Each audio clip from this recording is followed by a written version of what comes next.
Hi there Pisces, thank you for joining me for your weekly forecast for week commencing the 27th of July.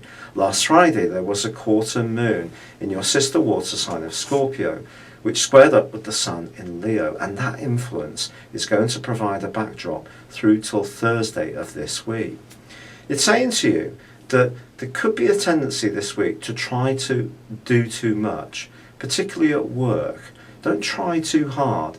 If you're moving into a new situation or learning new skills, it's probably best to under-promise and over-deliver. But if you do try to pack so much in and you end this week feeling really exhausted, it's not actually going to do you a huge favour. But Venus, it's true, although in retrograde, is in your sector of relating through to Friday.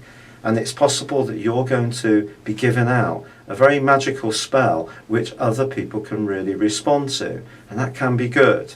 But just be aware that Venus is going to rewind back into the sign of Leo on Saturday. So you're going to have 4 planets in this sign, along with the Sun and Mercury.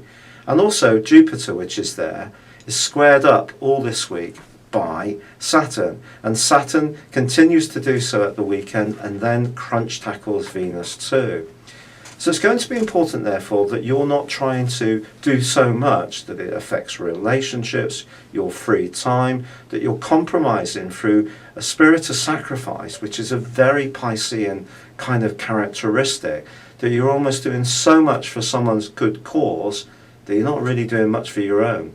And that's something you need to strike the right balance on around this week. Fortunately, Mars is going to be reinforcing your energy. And by the end of the week, actually, ironically, forges a fab link with Saturn itself. And anything that you do constructively invest energy in, but go at the right speed and don't overwhelm yourself, can actually show real signs of sustainable growth, which can be really exciting.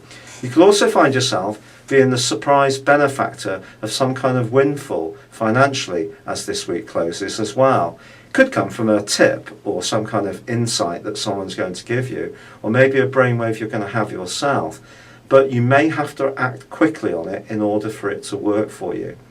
But right at the very end of this week, Saturn is going to end a 5.5-month retrograde.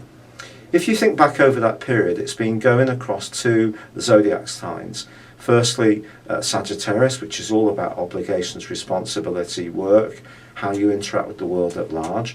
Now, more recently, it's been influencing Scorpio again, where it was for 2.25 years before. By the time it leaves Scorpio in middle September, I do feel that you will have learnt an enormous amount over that period of time, the last 2.5 years. Especially around your skills, your knowledge, your view of the world may have been transformed. It may seem much broader, and that can give you the appetite to take on bigger challenges. But Saturn, of course, tests us out whether it's going forwards or going backwards.